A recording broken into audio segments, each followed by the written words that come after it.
Hello, and welcome to the 2-Bit Game Club. I'm your host, Liam Gallagher, and this week I am joined by... Allie. Allie, what are we doing? There's these guys, there's cucumbers, I'm confused. We are playing Harvest Moon, Friends of Mineral Town. He just made a cucumber... Oh, he's stealing my cucumbers! No, he's helping you. I'll get my axe! No, don't. Oh, that's not my axe. No. You've bribed him with colored grass into liking you enough. A life of servitude. No, he likes you. You're friends. These are my friends. Yes. Well, sort of. You kind of pay them in colored grass.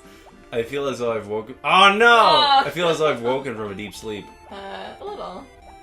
So, tell anyone who's listening at home, which is everyone who's listening at home, what the 2-Bit Game Club is. So, every month, you and your friend and co-conspirator, Brooke, who is a game developer, and you are a game composer, you pick a video game from history, and you discuss it on your podcast. Well, first you play it. Yeah. For a month. Well, with the audience. For how long it takes. For a month. For a month. With the audience at home, who also might play it, or might watch the live plays or let's plays, like we're doing right now. Yep. And then you talk about it on your podcast and discuss what it is that makes it a good game, or maybe a bad game, or an important game, or a game that had an impact on the world of gaming that we know today, or any or all of these things. And then you also hold a live discussion group in Toronto once a month on the same subjects. Parberry! Whoa! Sweet! There you go. Well, that's a good start. Yeah. Yeah, all those things are true. Yeah. Basically, it's like a book club for games. We try to learn more about video games, try to understand them better, and if you're a game developer, to make better games of your own. So we're playing Harvest Moon, Friends of Mineral Town, which is a delightful little ditty about growing up in the country and raising cows and pulling turnips. And harvesting cucumbers and giving different colored grass to harvest imps? Spirits? Sprites? Sprites? Little fun little guys. Yeah. So, what interesting parts of this game's design would you like to talk about this week, Allie? I think something we haven't talked about actually is the music. Okay. We haven't really talked about that yet. Yeah. Or the sound design. Yeah. In general. I talked a little bit about it on the episode you weren't here for. Oh, well. I miss everything, don't I? You mean you haven't been watching all the Let's Play videos? I've been there for most of them, so... Yeah. I don't even think you posted the one that I'm not in yet. Yeah, it went up this morning. Oh, there you go. Some of us have jobs. Not me. So, yeah, but we can talk a little bit more about it. One of the things I think that works well for this game, sound design-wise, is there's actually relatively few music cues.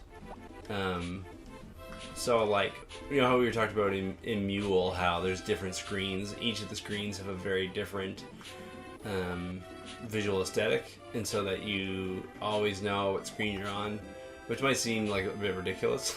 Because there's like 4 screens. Yeah. But I mean, like, you know what screen you're on without having to use things like literacy or whatnot. Which again, might seem ridiculous. But, because presumably anybody can play Mule, also knows how to read. Right. But the idea of being able to, you know, pack in communication with the audience at a level that precedes, like, written language, frees up, space on the screen, gives you more real estate to work with, right? Mm-hmm. In the same way that you can create like a visual identity for the different screens or whatnot. I think this game is successful at doing that with sound, where, you know, the town has one consistent sound cue that's going to stick with you forever. I don't think this is working. I think you're gonna... Oh, yeah! Look at that! It just takes forever. Hooray. That's good. I wonder, it probably has like hit points, so to speak. The rock? Yeah. Yeah. Aw, I'm so tired. He's swinging my big hammer. takes a lot out of me. Oh, that's cool. Hey, I wonder if you can do the same to... My guess is no. Not so much. I go with no. No. So this takes 3 big swings. That's good to know. Yeah. Can you do medium swings? Is that a thing, or is it just? I think the new swing that I have is the medium swing. Oh, I see. Eventually, I will get the big swing. Right. But for now, I have the Medium small swing. and medium swing. Zach, if you don't give me all your money, I'm gonna just go crazy. Whoa. Nice. It's pretty good earnings from those concombras. Yeah, you gotta buy a brush for Coney T Pony. Oh right, I have a pony You now. gotta go talk to your pony. But it's a chore. Kind of, because I Well, can't. it is literally a chore. I can't do anything with him yet. It's very literally a chore that you have to do. Yeah. I wonder how late the blacksmith is open for, so that I can buy a brush for Coney T Pony. So in the same way that in Mule, which hilariously is the game that we're playing in November, but we're talking about it now, because using the magic of pre-production, we've actually recorded those episodes in that podcast.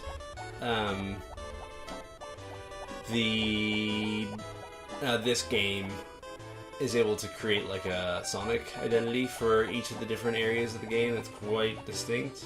And so like with a lot of long games where you visit a lot of different circumstances, different parts of the world, different important plot points, there's an attempt to create a like herd identity for each of them that are recognizable, like either using like leitmotif or whatever, using styles of music. This game is kind of doing something a little bit more straightforward, right? Where it's saying, okay, regardless of the moments that you're experiencing this town in, we're not going to think about the music in that way. We're going to thinking about it in terms of just place, right? Well, place and time. Yeah, well, I mean, there's For example. Yeah, so there's a different, very empty sounding sound cue at the night. Yeah. But I'd say like the way to think about it is thinking about nighttime as being sort of like a different type of place for each of the locations. Yeah, no, I agree with you. I just think it's important to even if it's a slight distinction, it is one. Right? Yeah. But it's not like a different theme for night in the same way that you have a different theme for a boss encounter in a video game. No, it's a lack of a theme, in a way. What do you mean? Well, that it's an empty sound rather than like music, really. Yeah, but I think it's like fulfilling the same function. Yeah, I agree. I think we're agreeing. Okay, cool. Right, so like in Azoldor or whatever, Ganon will have his own music, and that's specific to like a narrative event. There are certain moments in this game that are punctuated like that by like say like the horse race festival and whatnot has its own music. But I think in a lot of ways that's even different because of the cyclical nature of the gameplay in this, where you'll come across the horse racing festival like several times, right? It's the horse racing festival in a certain way like is a space that you're able to revisit several times.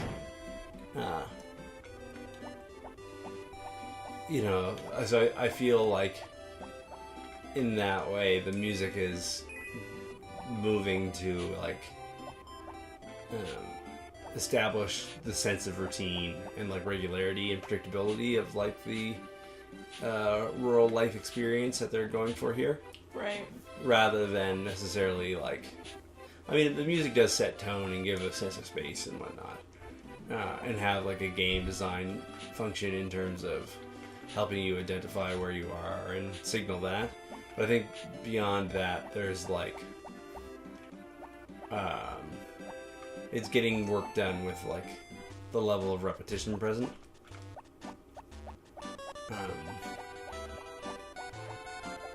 to create like recurring moods. I think they put it at 9, right? Probably 10.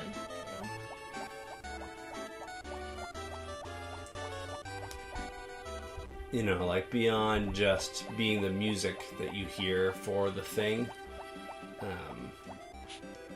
you know, like it's acting to create the sense of the area. Mm-hmm. Does that make sense? Yeah. So, like, the music is like a place you visit. In the same way... Oh, squirrel. Come here, give me. No. In the same way that, like, the town is a place that you visit. And that, like, the special event of the horse race is a thing that reoccurs that you'll be able to go back to when it comes back around in the game world. Like, the music is... I'm not really sure if I follow you when you say it's like a place you can visit.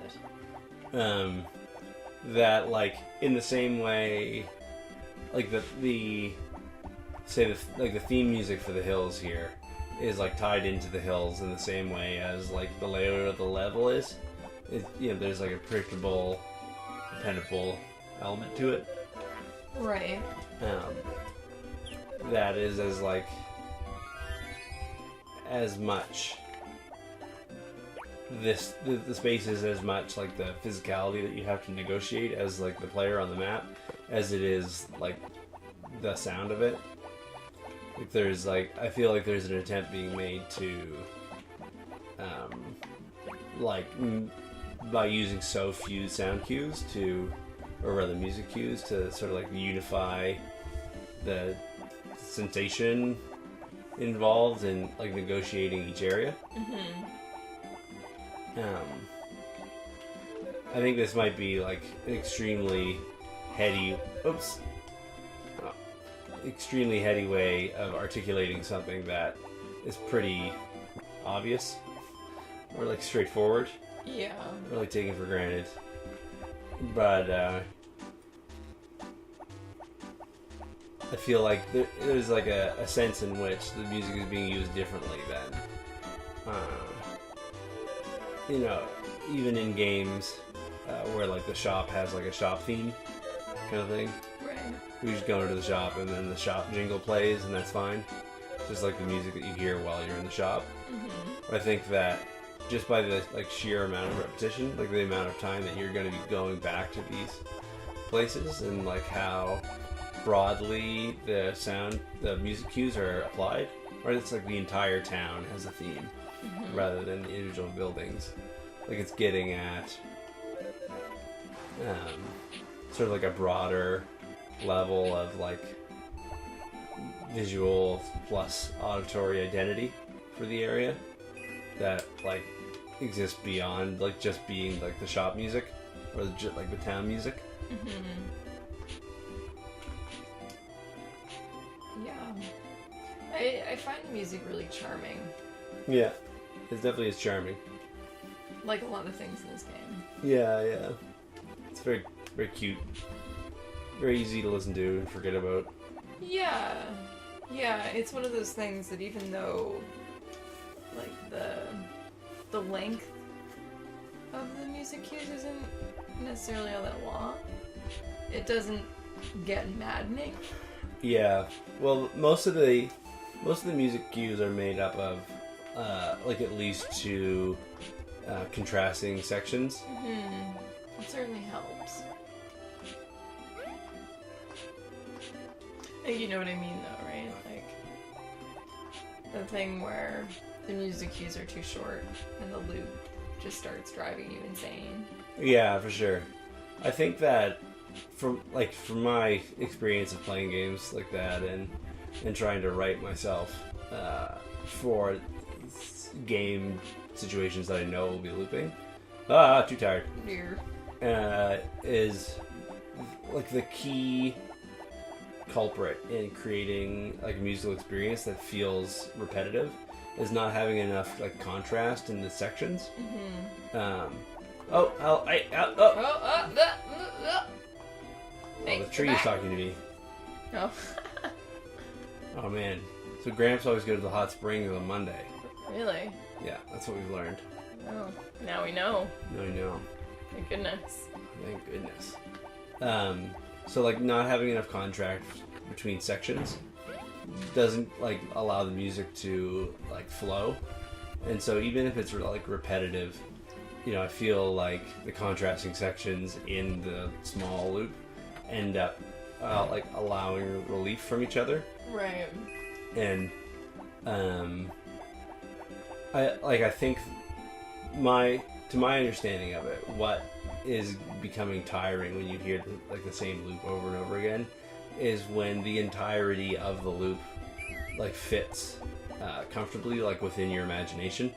Right. And so every note of it you hear and understand, and it's never saying anything that you haven't already anticipated. Yeah. I've already done this. Yes. Good.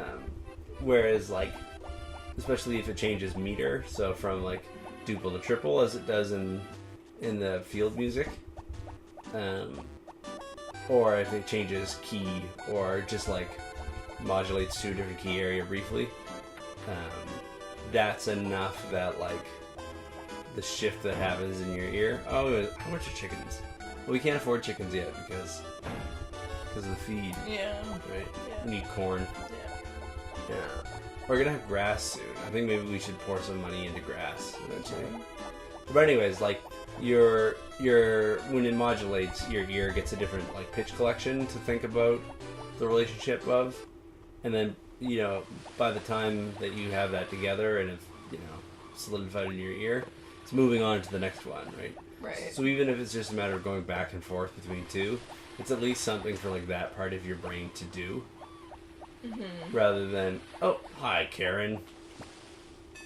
Just throw that. Don't worry about it. Do you think she likes yellow weeds? Oh. Oh, she does not. Oh. I know somebody who does, though. Oh. And like contrast it. Like, you can do a lot. Like, it's easier to create like a unified piece of music if stylistically it stays together. But I mean, like modern listeners are not at all thrown by the idea of a piece switching from like a somber rhythm to like a bossa nova or like swing to straight or like a hip hop beat to like an R&B feel thing or whatever.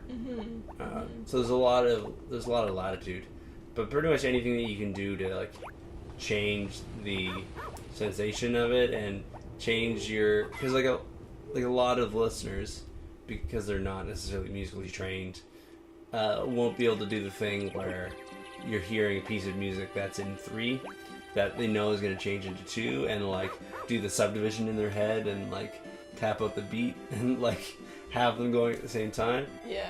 So like the music exceeds their own capacity to anticipate it in that moment, and then as a result there's always a certain amount of refreshment that happens when it rolls over. That's my thinking. That makes sense. Yeah, I buy that.